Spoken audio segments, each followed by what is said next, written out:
Hola, ¿qué tal? Buenos días, bienvenidas, bienvenidos. El Tribunal Federal de Justicia Administrativa, a través de su Comisión para la Igualdad de Género, agradece su asistencia a esta conferencia Violencia Vicaria, Desafíos y Soluciones. Saludamos a las personas que nos acompañan en este auditorio y a quienes siguen la transmisión por Internet. Agradecemos también a las personas intérpretes de lengua de señas mexicana, Dalia Solís Montes de Oca y Daniel Maya Ortega, que hoy nos acompañan. Damos la más cordial bienvenida a la doctora Alicia Elena Pérez Duarte y Noroña. Ella es investigadora titular del Instituto de Investigaciones Jurídicas de la UNAM. Y antes de cederle el uso de la voz a la doctora Alicia, vamos a conocer un poco sobre su semblanza curricular. Corre video, por favor.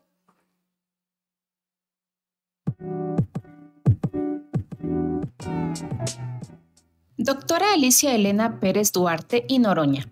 Es licenciada, maestra y doctora en Derecho por la Universidad Nacional Autónoma de México.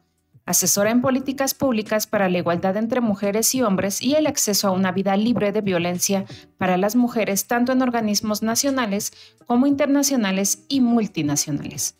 Entre otros nombramientos públicos, fue magistrada en el Tribunal Superior de Justicia del entonces Distrito Federal y primera fiscal especial para la atención de delitos relacionados con actos de violencia contra las mujeres en la PGR. Consejera en la Misión Permanente de México ante Naciones Unidas en Ginebra, Suiza. También fue delegada para América Latina de la Organización Mundial contra la Tortura y secretaria técnica de la Comisión Especial del Senado sobre Feminicidios. Actualmente es investigadora de tiempo completo en el Instituto de Investigaciones Jurídicas de la UNAM. Muchas gracias, doctora. Es un honor. Adelante, por favor.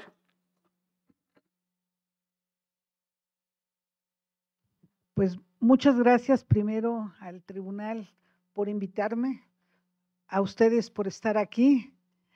Y yo no sé a quién le tengo que reclamar por el que me vea yo en la necesidad de explicar. Conste que no dije qué demonios porque se están grabando. ¿Qué significa violencia vicaria? Porque ese es el tema del día de hoy, ¿no? ¿Qué es? ¿Qué es? ¿Sí me pueden ayudar a que pase el...? Ahí está, ya. ¿Qué es la violencia vicaria? Porque el primero de los desafíos que tenemos con el concepto de violencia vicaria es precisamente definirlo para poder trabajar sobre eso. Y más importante, definirlo y trabajar sobre eso en un tribunal de justicia administrativa, ¿sí? Pero espero que les sirva no tanto para sus labores profesionales, sino para el contexto social en donde nos desenvolvemos. Un contexto en el que en el aquí y el ahora está muy complejo, y lo sabemos. Tenemos desacuerdos desde nuestras escalas de valores, que hasta hace mucho tiempo, es cierto que estoy vieja, pero hasta hace no tanto tiempo, ¿sí? Oíamos las primeras dos notas del himno nacional y todo mundo nos parábamos o nos poníamos firmes o saludábamos. Eran nuestras escalas de valores, ¿sí? Y lo mismo, cantaba Pedrito Infante y cómo no íbamos a cantar con él, ¿sí? Era una cosa común. La familia también era un concepto anclado en nuestros genes, y teníamos acuerdos sobre lo que significaba la familia. Quién era el jefe de la familia, quién era la que realmente mandaba, etcétera, etcétera. Hoy esa escala de valores ya no la tenemos, ya no está en nuestro ADN mexicano. También tenemos un desacuerdo o desacuerdos fundamentales sobre el sentido de la vida misma. Por eso tantos jóvenes se incorporan a áreas peligrosas, por no decir delictivas. Tenemos un desacuerdo de lo que significa ese sentido de pertenencia que tiene que ver con los primeros valores que les decía. Y desde luego, una enorme desconfianza a todo lo que signifique autoridad y justicia. Y luego nos las complican todavía, ¿verdad? Conste que no voy a hablar de el problema judicial, pero luego nos las complican todavía, moviéndonos todo el piso, que nos ha mantenido por lo menos 100 años en un nivel de aceptabilidad sobre lo que significa la diosa justicia. Habemos quienes decimos, por favor, quítenle la venda para que pueda ver lo que está haciendo la señora, pero finalmente entendemos qué significa, o entendíamos qué significa justicia, y ahora ya no lo sabemos, ¿sí? Esto nos genera un desaliento porque parece que perdimos la brújula de todo lo que es la convivencia pacífica. Este México nuestro que era cantaor, bailaor, de las salir a cantar y gritar y echar gritos y echar cohetes y demás, hasta quién sabe qué horas de la madrugada, ya no, porque creemos que hay peligro, sentimos que hay peligro. Y esto tiene que ver justo con las violencias personales, las que están a flor de piel. Y hablar de violencia vicaria nos cuesta mucho trabajo porque entendemos el problema, la palabra violencia, ya la tenemos metida en la piel, nos asusta todo, y más a nosotras las mujeres. Siempre nos ha asustado salir de noche, pero si vamos acompañadas ya no es tanto, ¿verdad? Pero ahora es todavía peor. Tengo una nieta de 12 años y se me doblan las rodillas y me tiembla todo, nada más de pensar que saliendo de la puerta de la escuela no va a estar alguien de la familia enfrente para recibirla. Nada de que camine hasta la esquina, o menos que se vaya caminando a la casa, aunque la escuela está muy cerca. Eso nos está pasando ahorita. ¿Por qué? Pues la verdad es que no lo sé. Pero hablando del tema violencia vicaria, según la Real Academia de la Lengua, implica el concepto vicario, implica que hay una interpósita persona que recibe las acciones o que recibe la facultad de hacer cosas.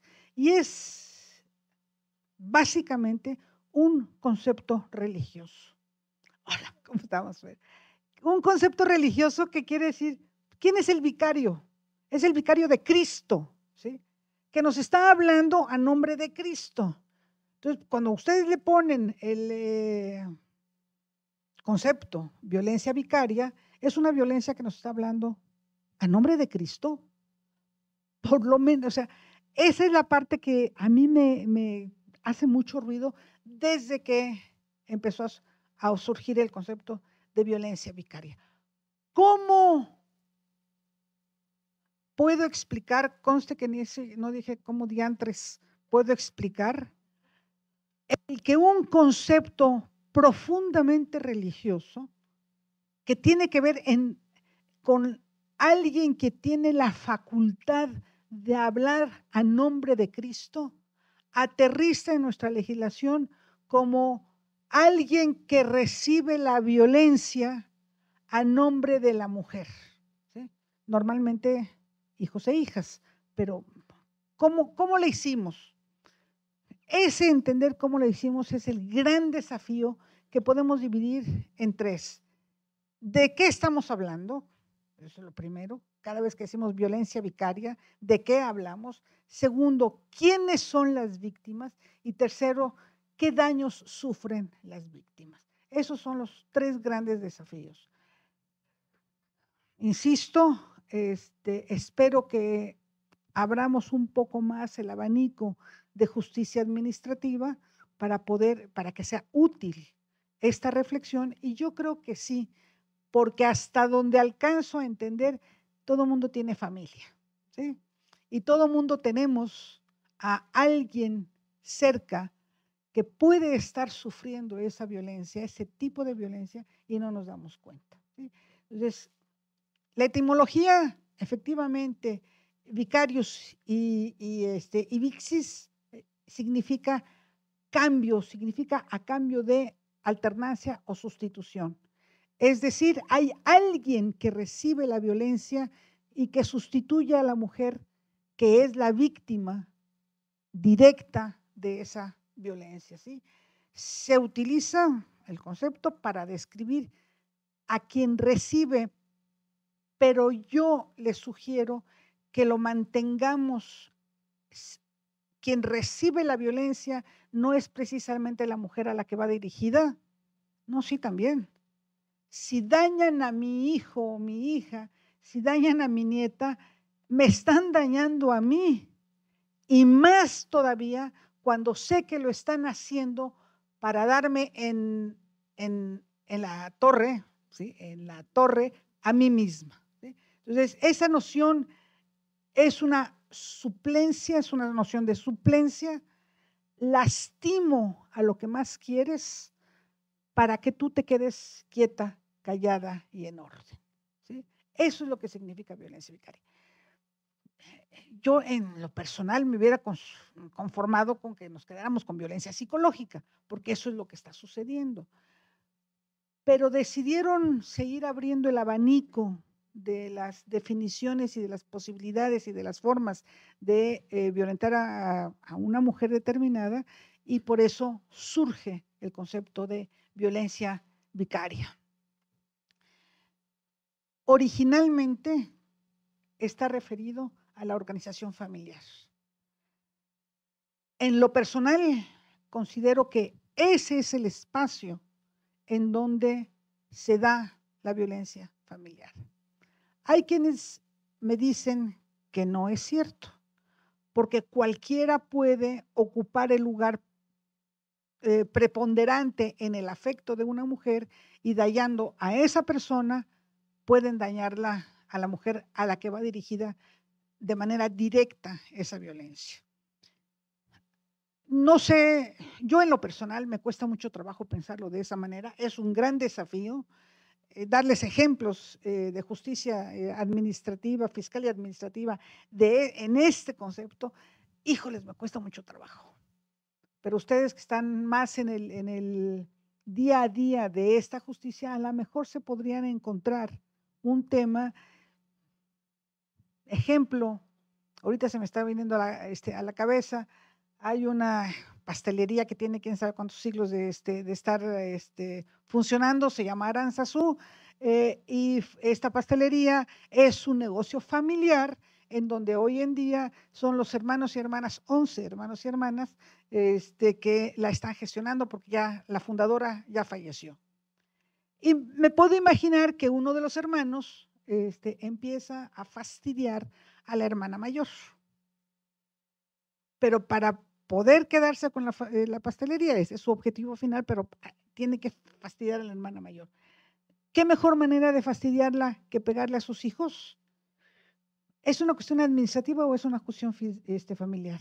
O bien acusarla de fraude, el que ustedes quieran fraude fiscal, a esa hermana para poder quedarse con la pastelería. Algo podríamos intentar definir dentro de lo fiscal y administrativo en esta definición de que la violencia vicaria es la que se ejerce en contra de otra persona para obligarla a hacer lo que uno quiere o para lastimarla de manera más fuerte.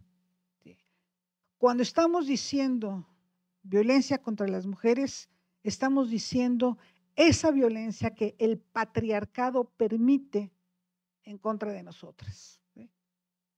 De esa violencia estamos hablando. Me van a decir, mujeres empoderadas, veo a varias aquí, ¿qué me duran los patriarcas? No, ¿sí? Siempre hay manera de violentarnos y violentarnos a través de nuestros hijos e hijas todavía más. Entonces, de eso, así es como aterriza la violencia vicaria en en el concepto de violencia familiar, de violencia contra las mujeres, porque los hijos y las hijas ocupan el lugar de las madres. ¿Sí? Y es más fácil hacer que las madres obedezcan si estoy amenazando a sus hijos e hijas. ¿Sí? Y eso funciona y ha funcionado siempre. Antes se llamaba violencia en el contexto familiar, antes no se llamaba violencia contra las mujeres, se llamaba simplemente amenazas. ¿Sí? ¿Qué peor amenaza podemos recibir que lastimar a nuestros hijos e hijas? Entonces, en esa nebulosa sería importante conservar la percepción, conservar la convicción de que mientras exista patriarcado, habrá siempre un patriarca que tenga la fuerza de la cultura para someter a una mujer a sus designios. ¿Sí? Fuerza de la cultura. ¿Sí? Ese es el punto. No es que todos los hombres que están sentados aquí ahorita sean unos charros cantores, ¿sí? Y que todos sean igual de pendencieros, traidores, golpeadores, borrachos, bueno, buenos cantadores, pongámosle algo bueno, ¿sí? No, no es eso. El hecho es que el patriarcado y la estructura patriarcal que todavía existe, todavía está anclada, ¿sí? en nuestra cultura, permite que existan hombres que se sienten con el poder, con el permiso, con la obligación de mantener el orden en su entorno a través de violencia. La vinculación normativa entra a nuestro país y lo primero que hacen es reformar las leyes estatales y las leyes locales, las leyes de acceso a las mujeres a una vida libre de violencia de las entidades federativas, empezando por la de la Ciudad de México. En la Ciudad de México tenemos 11 tipos, es acá, ¿verdad? 11 tipos de violencia contra las mujeres ya definidos y dentro de esos está la violencia vicaria. La ley federal no utiliza el concepto de violencia vicaria, lo que él utiliza es la violencia por interpósita persona, que es el sinónimo, ¿sí? Que no le quitan, en la federal le quitan la conceptualización religiosa que tiene la palabra vicaria y ponen por interpósita persona. Aquí está la definición y ustedes pueden ver en la definición, no se la voy a leer, simplemente ahí está, de la Ciudad de México, y de eso es de lo que habla, de cómo hay un objetivo directo de la violencia que es la propia mujer, pero para poder llegar de manera más cruel a ella, utilizamos a sus hijos e hijas. En realidades familiares, claro, a mi edad ya no se aplica, pero bueno, no me se aplica porque mi madre ya murió, pero y ahora yo, la abuela soy yo, ¿verdad? La primera generación soy yo. Pero si a alguien de ustedes con madre todavía en vida, la secuestran para que ustedes tomen una decisión en una sentencia, como se las están ordenando, ¿van a responder sí o no? ¿Sí? A mí me tocó. A mí me hablaron por teléfono un día, me estuvieron dando lata, ¿sí? Con que primero regalitos, ¿no? Y pues los regresaba por donde venían. Hasta que un día me hablaron por teléfono y la respuesta, magistrada, ¿usted sabe de qué expediente le estamos hablando? Su hijo está ahorita vestido de esta manera, está en un coche de estas categorías, con estas placas, está saliendo a tal lugar. Nos vemos mañana y usted sabe cómo resolver. Afortunadamente mañana era sábado y empezaban las vacaciones. ¿Qué hice? Agarrar al chilpayate, meterlo a una maleta, treparme a un avión y salirme del país. Por eso dejé de ser magistrado. ¿Sí? Porque no iba yo a dictar la sentencia que me estaban pidiendo, pero tampoco iba yo a poner en riesgo a mi hijo. ¿Sí? Eso es violencia vicaria, un ejemplo típico de violencia vicaria. ¿Sí? Y ustedes me dirán, no digo, ¿sí? Claro que sí. Lo estaban haciendo contra una mujer, contra un hombre. Yo no sé si el hombre hubiera sentido, y me lo pueden decir ustedes aquí, si hubiera dicho, no pueden, pues si yo defiendo a mi hijo, ¿sí? Yo la mera verdad, no se los pregunto porque tampoco les voy a estar pasando el micrófono a cada quien porque si no va a ser muy largo, pero yo creo que todas las mujeres que estamos aquí, ante una amenaza así de directa en contra de un chilpayate propio, ¿sí? Yo creo que, bueno, yo actué así. Yo empaqué al chamaco, lo metí en una maleta, me trepé al avión con él y adiós, ¿sí? Desde luego dicté sentencia como tenía que ser. Ahí ya la dejé lista y sí la publicaron. Después creo que todavía sigue, 25 años después o 30 años después, sigue en amparos y amparos y amparos como solemos hacerle. Pero bueno, eso significa violencia vicaria, que también nos afecta. ¿Sí? Entonces, en nuestras leyes vigentes, en nuestras leyes vigentes, insisto, y con esto cierro, nada más a manera de recordatorio, en la federal se habla de interpósita persona y en la local en las locales ya es donde se utiliza el concepto de violencia vicaria. Ley General de Acceso, eso es lo que les estaba yo diciendo hace un segundito. No todas las entidades federativas tienen el concepto. Hasta la fecha hay en las leyes de acceso solo 14 entidades federativas tienen el concepto. Algunas de ellas son las que les pongo en la pantalla. Mi estado dice que no, que ellos son charros cantores y entonces ahí mandan los charros cantores y los demás nos callamos y las demás nos callamos. Pero la Ciudad de México desde luego sí. Pero en donde se vuelve importante, más que una cosa de violencia familiar, en donde se vuelve importante es que lo convierten en tipo penal. La violencia vicaria está ya definida en 14 entidades federativas como un tipo penal, ¿sí?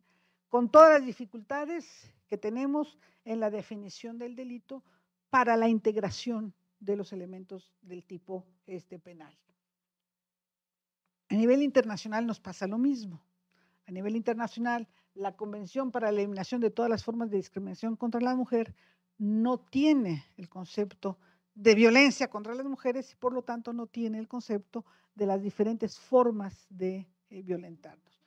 Quien debería tenerla es la WMDOPARA, la Convención Interamericana para la Eliminación de todas las formas, para prevenir, sancionar, atender la violencia contra las mujeres, pero no las define, no define más que las grandes formas psicológica, física, y la define como familiar, ¿sí? Esa es la Convención Interamericana.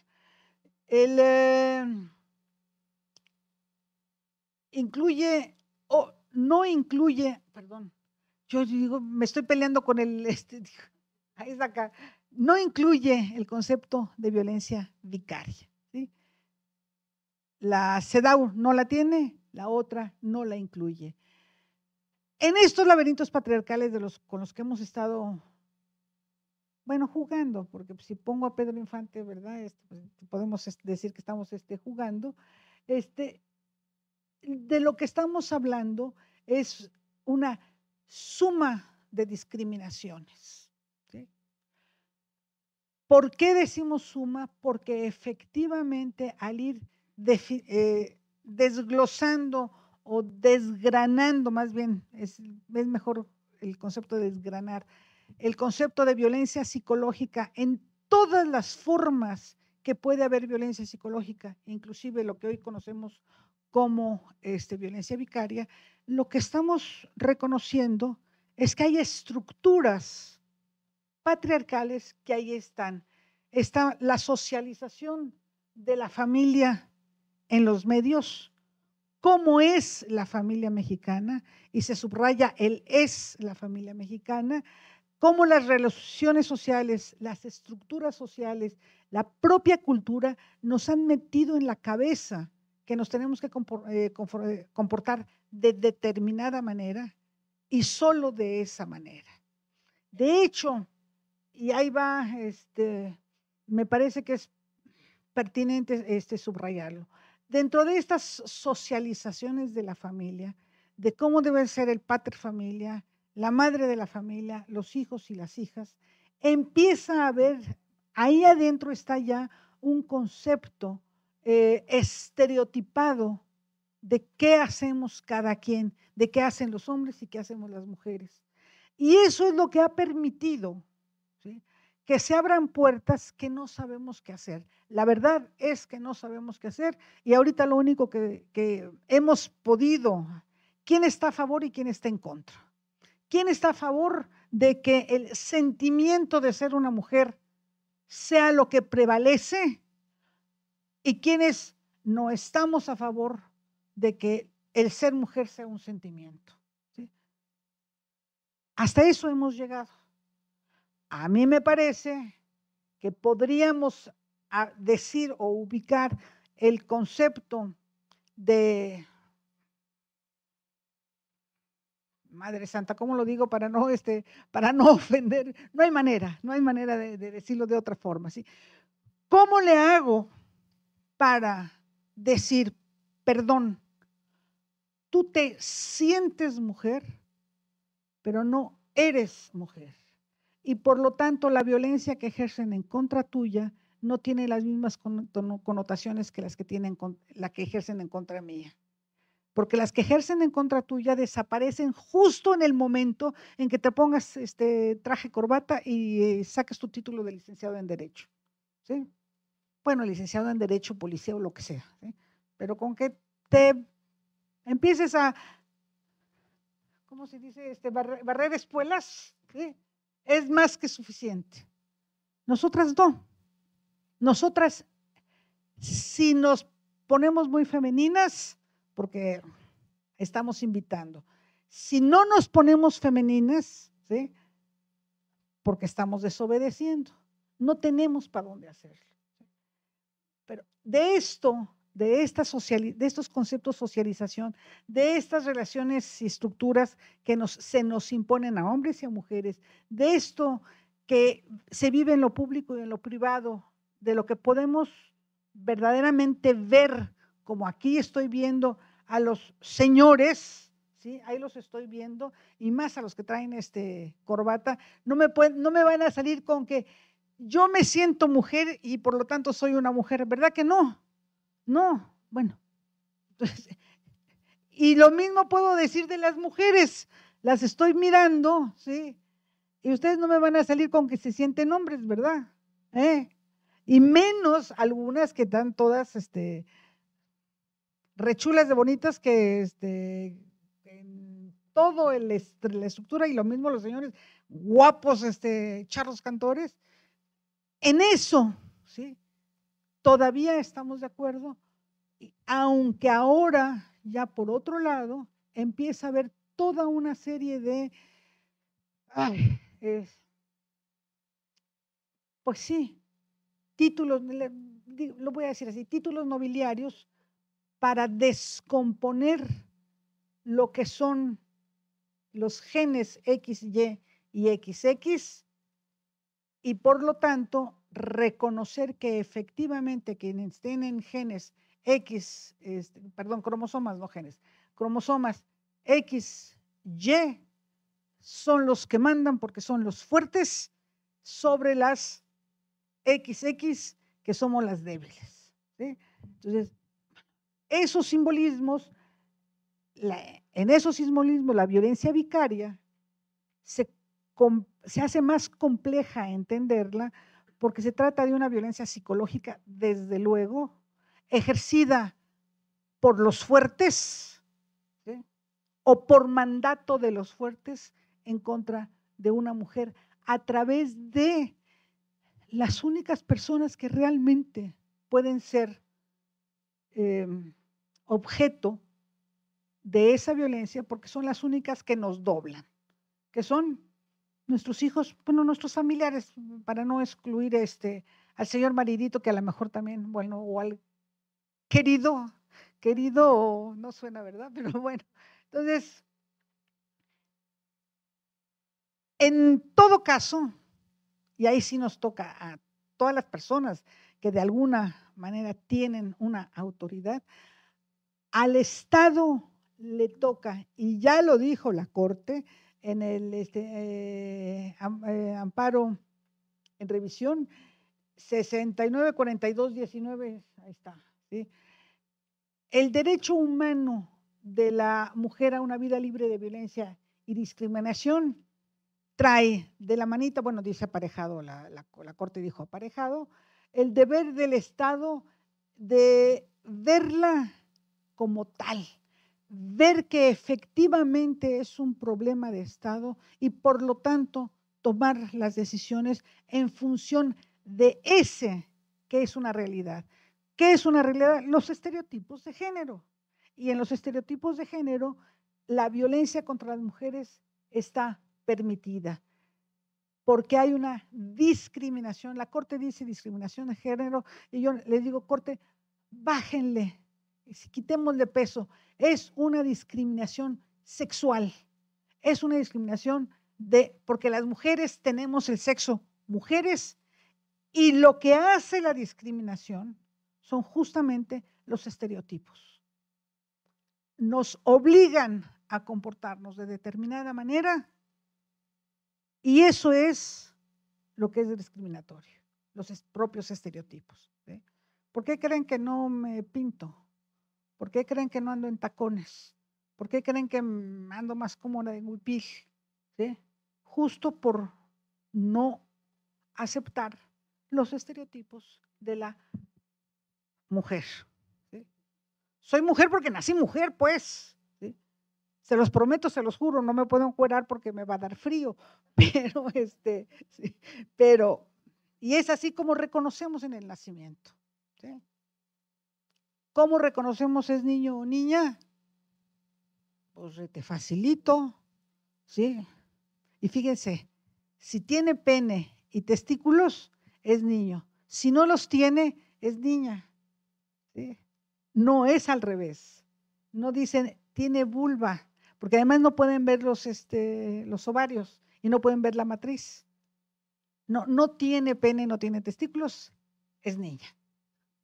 Hasta en eso. Hasta ahí, yo también podría decir, pues eso también es una violencia vicaria, porque nos están definiendo por el no en vez de por el sí. Bueno, regresando puntualmente, de no tomar, dice la Corte, ¿sí?, de no tomar en cuenta las condiciones especiales que acarrean una situación de discriminación, dice de esta naturaleza, pero se refiere a las dos diapositivas anteriores, que son una condición de discriminación. Se convalida la discriminación por género. Yo le digo a la Corte, sé más precisa para que podamos entender también la violencia vicaria. Si tú dices de género, en género el padre también podría ser agredido por violencia vicaria, porque el padre también tiene hijos e hijas. No, es por tu sexo, porque el padre, aunque sea el padre, no tiene la experiencia vital de haber estado 9 meses con el chilpayate creciendo en el cuerpo de la mujer, luego el parto y luego todo lo demás hasta que llegue la situación de amenaza. A eso se refiere la Corte con el conjunto de elementos que forman la discriminación por género, dice la Corte, y yo digo la discriminación por nuestro propio sexo. ¿Sí? Sigue diciendo la Corte, y ahí sí les pone la responsabilidad a todas las personas que están obligadas a impartir justicia de revisar siempre si estos elementos existen en el expediente que ustedes estén trabajando, en el toca que aquellos trabajan, en cualquiera de los expedientes, cualquiera de los casos que estén tomando, ustedes tienen la obligación de revisar si existen o no existen estos elementos de discriminación patriarcales que hoy conocemos como discriminación por género. ¿Sí? Eso se llama la perspectiva de género. Y la violencia vicaria, lo único que nos puede ayudar para entender la violencia vicaria es justamente esos estereotipos. ¿Dónde dañas más a una mujer? En sus hijos. ¿Sí? Punto. Si no tiene hijos, ya se salvó. Pero si tiene hijos, es por ahí por donde le vamos a dar y le vamos a dar más duro. El esquema de la ruta de salida de esto es, no integras a la narrativa de la violencia más que los elementos justamente que implican esa relación de supra-subordinación. Sigues, cuando pierdes de vista las dificultades que tiene una mujer en una relación, cualquiera que ésta sea, estás perdiendo de vista lo esencial del conflicto, que es la violencia de género. Y finalmente, estos elementos hacen que se pierdan los equilibrios en una relación. Sí, básicamente la violencia de género es una violencia que se define pensando a la familia como tal. Por eso el concepto de violencia vicaria entra tan fácil en familia y no entra tan fácil en otros elementos. Pero entra el concepto de violencia contra la mujer más fácil en la familia, justamente porque la familia es la célula más importante del patriarcado mismo. ¿Sí? Pero si somos capaces de entenderlo en la familia, podemos traspasar esa relación a cualquier otra relación en donde las mujeres estemos conviviendo en supuesta igualdad en nuestra propia vida. Por ejemplo, los delitos de violación. ¿Por qué creen que son los delitos de violación? ¿Sí? Porque el Señor quiere, el Señor X, y porque cree que las mujeres estamos a su disposición. Me van a decir, por interpósita persona quiere decir que cuando violan a un hombre, no, cuando violan a un hombre es porque lo están castigando, porque no es un macho de a de veras. ¿Sí? ¿Quién los viola? ¿Sí? Nosotras no. Pues claro, nosotras no los vamos a castigar porque no son machos de a de veras. ¿Sí? La mera verdad es que yo me siento más tranquila cuando veo a uno que no es tan macho, porque, bueno, ahora ya no porque ya estoy vieja y salgo del estereotipo, pero cuando era joven me era más fácil andar con uno que no fuera tan macho, porque yo tenía la certeza de que no se iba a autorizar nada que yo no autorizara. ¿Sí? Perspectiva, análisis con perspectiva de género. ¿Sí? Bueno, esa es la ruta de salida de la violencia vicaria o de la violencia contra las mujeres en donde ustedes las encuentren. Desde luego, en esto, lo que más importa es dónde quedó el principio de la dignidad humana. Violencia vicaria, violencia sexual, violencia económica, violencia laboral, la que sea en contra de las mujeres, lo que falta ahí es el respeto a la dignidad humana que nosotras también tenemos. La dignidad humana no se dice la dignidad del hombre, es la dignidad humana. Ese es el concepto más importante.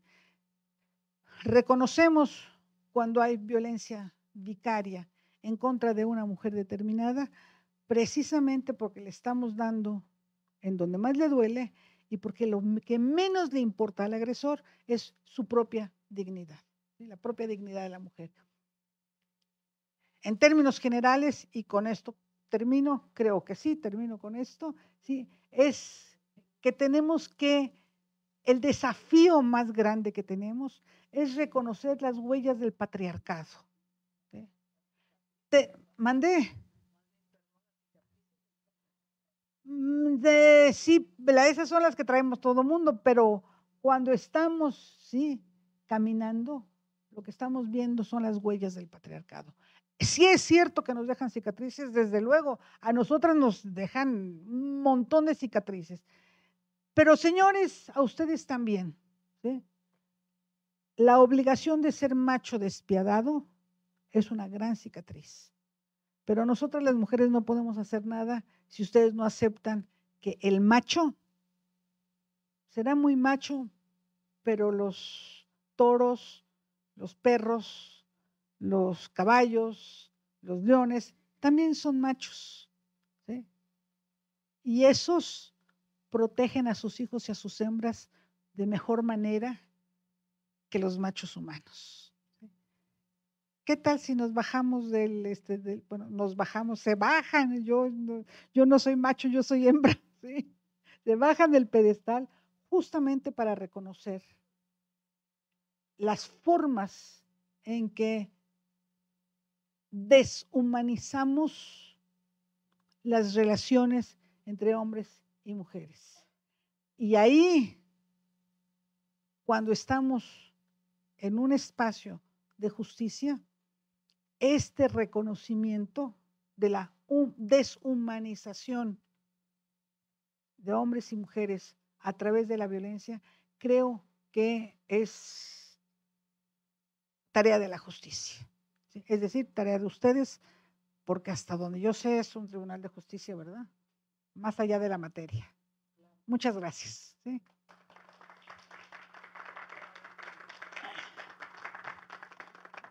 Paso micrófono o hacemos ronda de preguntas. ¿Sí?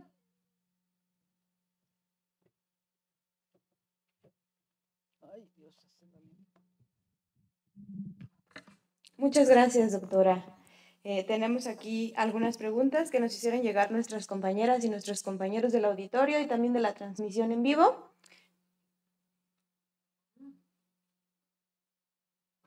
Si las tienes, ¿Sí? me las pasas para no estarlas escribiendo yo también. Claro que sí. Para acercarme así discretamente. Claro que sí. La primera pregunta es, ¿a qué instancia podemos recurrir en caso de sufrir violencia vicaria? Mi sano consejo es directamente a la Fiscalía. ¿Por qué? En esta Ciudad de México es un delito. Entonces, en vez de pasar por lo familiar, por el divorcio y por todo eso, primero váyanse por lo penal y después vayan a la otra parte, ¿sí? Es un sano consejo.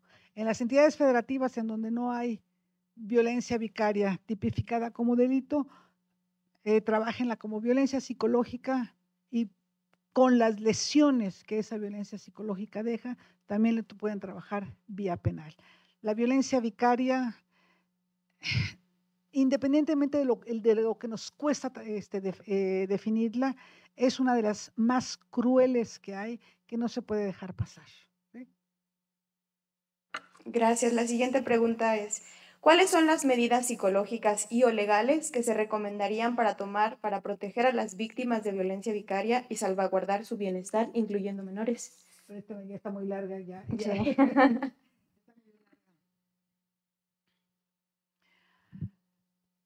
A ver, creo que lo primero que tenemos que hacer es, como Estado, es prevenir la violencia. ¿Sí? Y para poder prevenir la violencia vicaria, en realidad tenemos que prevenir la violencia contra las mujeres. ¿Sí? Tenemos que abandonar la línea tradicional de nuestra cultura para poder empezar a vernos en relaciones de igualdad. ¿Sí? Tengo ejemplos muy buenos, pero no los vamos a decir en público, digo, en línea abierta, porque luego les van a regañar a ustedes por andarme invitando. Pero sí es importante empezar por la prevención. ¿Sí? Y si ya lo sabemos, si estamos viendo que está sucediendo, ¿sí? Lo que tenemos que hacer es literalmente abrazar a la mujer para que tenga fuerzas para salvar a sus hijos e hijas, sacarlos del peligro y empezar a sancionar al agresor. ¿Sí? Si no somos las víctimas directas, hagamos eso. Al apoyo, vente, ¿sí? Jala tus chilpayates, yo te ayudo. ¿Sí? Y a partir de que ya tú y los chilpayates están a salvo, entonces todo lo demás. ¿Sí? Porque sí es muy peligroso. ¿Sí? Bueno, leo la siguiente y se la comparto.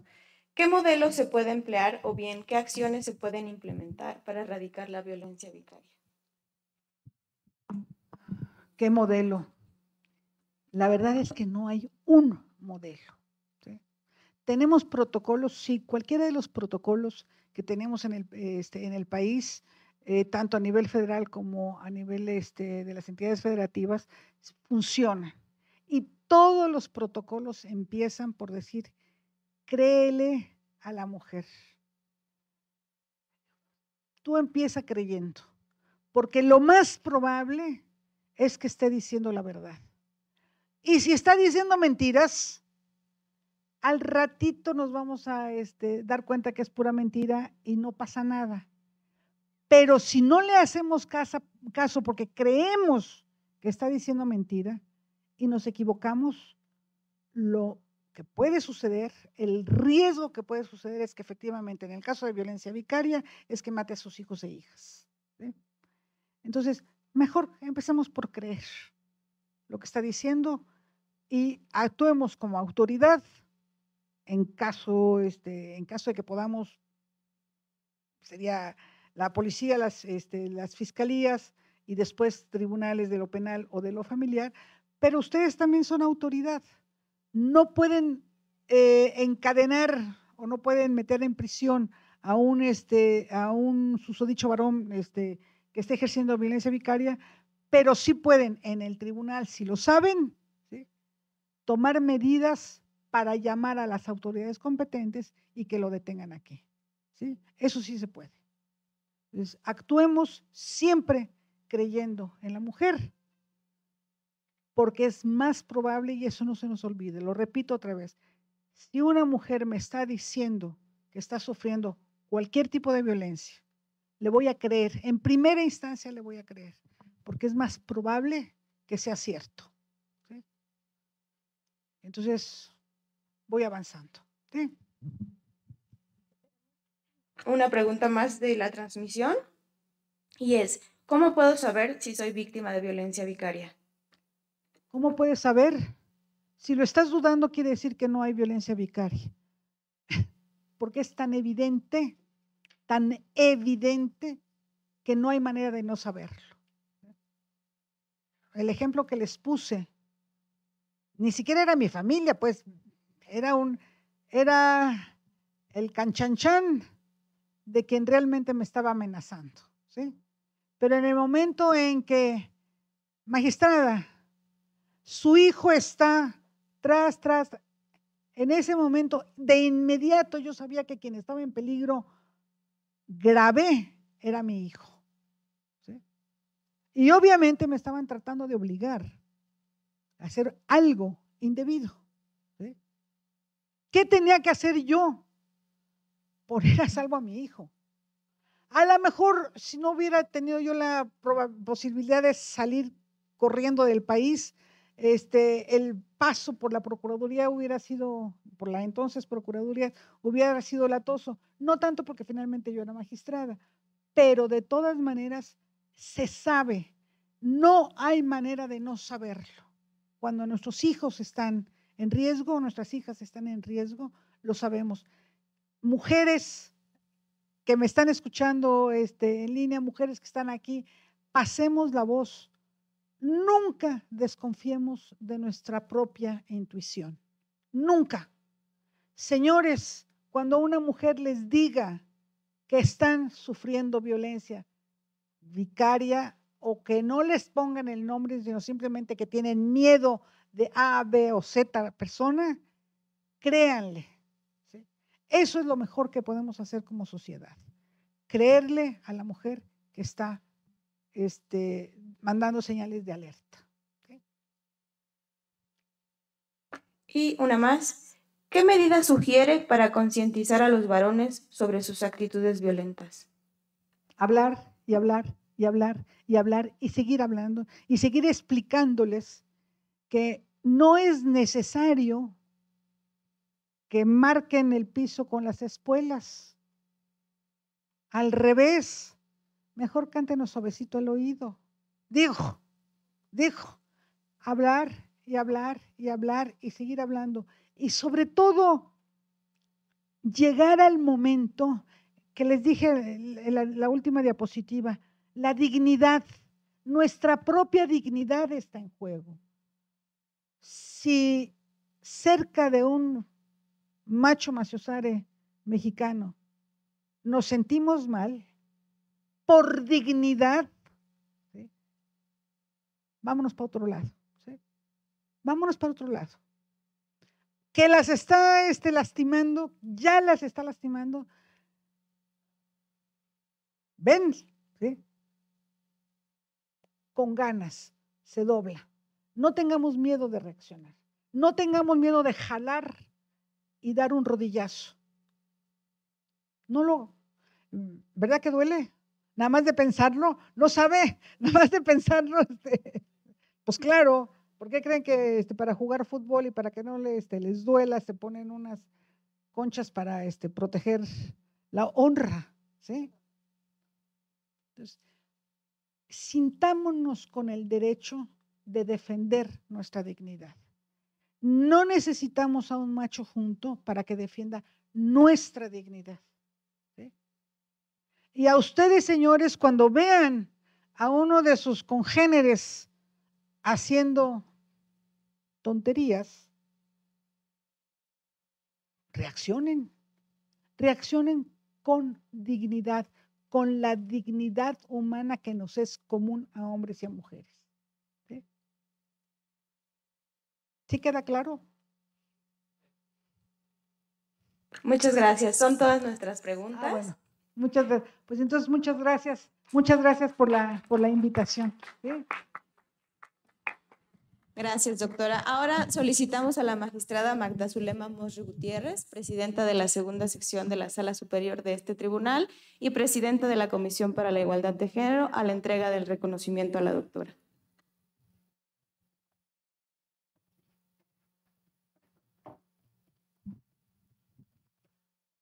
Doctora, pues qué gusto, de verdad nos sentimos muy contentos, diría yo, agasajados con esta plática tan amena, tan profunda que nos ha dado la doctora Doralicia Pérez Duarte y Noroña. Bueno, a nombre del Tribunal Federal de Justicia Administrativa, de la Comisión para la Igualdad de Género, extendemos este reconocimiento valorando muchísimo su aportación a este tribunal sobre un tema tan importante, que es una de los tantos tipos de violencia, que sobre todo las mujeres son las que lo padecen, las que lo sufren. Y digo sobre todo porque habrá algunas excepciones, pero bueno, generalmente está vinculada a las violencias por razón de ser mujer, es decir, por razón de género, pero por ser mujer, precisamente quienes son afectadas somos las mujeres. Entonces, este reconocimiento se lo damos el presidente de la institución y la suscrita como presidenta de la Comisión para la Igualdad de Género a nombre de toda esta institución que tiene una política de, bueno, una política administrativa de sensibilizar sobre estos temas de género, una política de capacitación sobre estos temas para que se incorpore la perspectiva de género en la función jurisdiccional, y también tenemos una política que procura instrumentar medidas y acciones institucionales, que es lo que le llamamos en cuestiones administrativas, que tenemos salas de lactancia, 24, 26 salas de lactancia en el país, la licencia de paternidad para que sean corresponsables los hombres con las mujeres. Exacto, es cierta, bueno, también una certificación en una norma mexicana, protocolos para aplicar la perspectiva de género, para atender los casos de acoso, hostigamiento sexual. Y yo, la verdad, cuando escuchaba a la doctora en esta forma tan clara, tan sencilla de transmitir el mensaje, y yo de verdad también quiero agradecer a quienes nos están acompañando y nos asisten desde fuera, quienes mandamos un saludo, que están presentes. Es realmente importante aprender más. Yo les comento que tenemos, digamos, más de 1000 cursos y talleres para incorporar la perspectiva de género, y hemos avanzado, hemos dado cuenta de sentencias con perspectiva de género, pero esta labor permanente y constante de identificar esto implica precisamente actuar con el deber de debida diligencia que tenemos todas las autoridades. Y aquí en este tribunal tenemos un compromiso, porque el derecho a la igualdad y no discriminación y las acciones que esto conllevan llegaron para quedarse. Y así lo hemos hecho, hemos dado cuenta durante más de 10 años, 12 años, hablando de este tema. Entonces, digo, con orden y con método, con programas. Yo también traigo a colación este comentario que nos hacía la doctora, de que ya la Corte establece en criterios jurisprudenciales la obligación de todas las personas juzgadoras de actuar con esa debida diligencia y aplicar la perspectiva de género, que es una obligación. Y quiero mencionar que el pasado mes de diciembre se acaban de aprobar en el Congreso de la Unión una iniciativa de ley, son las reformas que presentó la presidenta de la República, la señora Claudia Sheinbaum, donde eleva a rango constitucional el deber de las autoridades de aplicar la perspectiva de género como categoría de análisis en la resolución de los asuntos que impliquen discriminación y violencias, en plural, en violencias por razón de ser mujer, que esto es el tema. Y aquí, en esto, dentro de esta reforma se parte del reconocimiento de que el problema de las violencias hacia mujeres y hacia los hombres es una realidad, persiste la violencia, pero en particular las violencias, en plural, por ser mujer.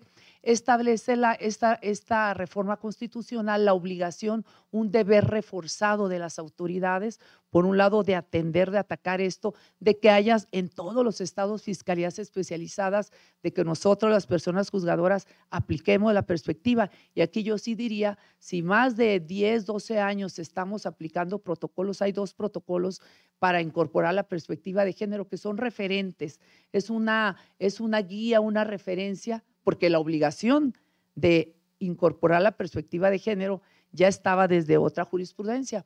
Pero digo, no obstante, hemos insistido en cursos, en talleres prácticos. Bueno, realmente necesitamos que esta semilla dé frutos y que en cada oportunidad, en cada asunto realmente se aplique. Es decir, son pocos casos los que tenemos en los que se aplica la perspectiva de género, a pesar de que hemos insistido durante más de una década en que se profesionalicen, se capaciten en esto. Entonces, yo creo que a partir de esta reforma constitucional, que es el referente que tenemos, la Constitución lo establece, tenemos que replantear, bueno, ¿qué más tenemos que hacer para que efectivamente se cumpla? Nosotros como autoridades tenemos este deber, lo que dice la Constitución. Y además en esta reforma se hablaba también de que el tema de la paridad, la obligación de que se garantice la paridad, la obligación de que se generen condiciones para que haya igualdad sustantiva. Es decir, son conceptos muy generales, pero que tienen una gran profundidad, un gran contenido y este contenido de estos derechos, algunos de los que hablamos, y además principio de la igualdad es como derecho y como principio, el principio de paridad, el derecho a vivir una vida libre de violencias sin discriminación por razón de ser mujer, o en su caso por razón de ser hombre, pero esa es el género, sí, pero esa es la violencia. Sí, nada más voy a acotar, porque cuando empezamos a analizar la perspectiva de género, que nos obliga también a analizar las normas están hechas con base en esos sesgos, esos estereotipos de género. Entonces, algunas normas, como consideraban al hombre proveedor, la mujer cuidadora, se hicieron y diseñaron para que se protegiera a las mujeres, el derecho a la pensión. La viuda tiene derecho a la pensión por viudez en una interpretación conforme para no dejar en un plano de desigualdad o de discriminación en esa norma a los hombres. Se interpreta el cónyuge superstite, hombre o mujer, a eso es a lo que me refiero más, pero es por un tema normativo, pero también los actos y las conductas de violencia y discriminación, bueno, generalmente se dan a las mujeres, por eso es el tema de la perspectiva de género, fue enfocada a la situación, a la desventaja que implica ser mujer, no solamente física, sino por la situación de ser mujer, los trabajos del hogar, los dobles y triples jornadas, los que tienen que cuidar a los hijos, a los enfermos y que dejan de trabajar y están en situación de pobreza. En mayor pobreza son las mujeres. Entonces, por eso decía que, bueno, después de esta reforma constitucional que sigue, yo creo que repensar qué pasa con estos protocolos o qué más tenemos que hacer para incentivar que cada persona juzgadora realmente aplique la perspectiva de género, porque no obstante hemos insistido mucho. Lo cierto es que todavía hay muchos casos en los que por falta de conocimiento, porque no tienen estas herramientas, por más de que estamos insistiendo en la capacitación, pues bueno, no se aplica. Y qué impotencia para cualquier persona justiciable que toca la puerta de la justicia, que te toque un juez que no hizo lo correcto, que no actuó con el deber de debida diligencia, porque implica todo un camino, desde el policía, el Ministerio Público, el tribunal local, en su caso si es en primera instancia aquí. En concreto, tenemos una obligación, y más en estos tiempos, de capacitarnos para simplemente a utilizar estas herramientas de derechos humanos para las personas que los necesitan y simplemente dar justicia.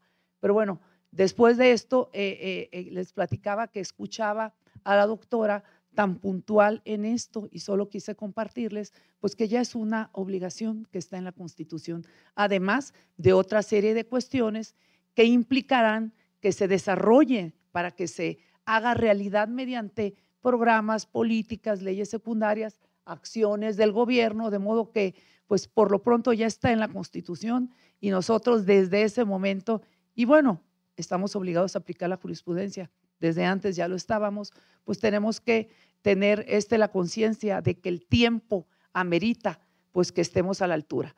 Pues bueno, a nombre de todos los que estamos presentes y de esta institución, doctora, le agradezco y valoramos mucho su tiempo, su aportación, porque desde la academia también tienen una responsabilidad social y cuando nos conjuntamos esos esfuerzos de hacer lo correcto, de dejar digamos, esta buena huella como esta plática y que a cada uno de nosotros pudiéramos haber captado, aprendido algo o precisamente entendido la importancia de aplicar estos protocolos o estas medidas, pues realmente vale la pena, es la satisfacción de su deber de venir aquí en la medida que nos hizo entender mejor las cosas. Muchísimas gracias, doctora, y gracias a todos ustedes.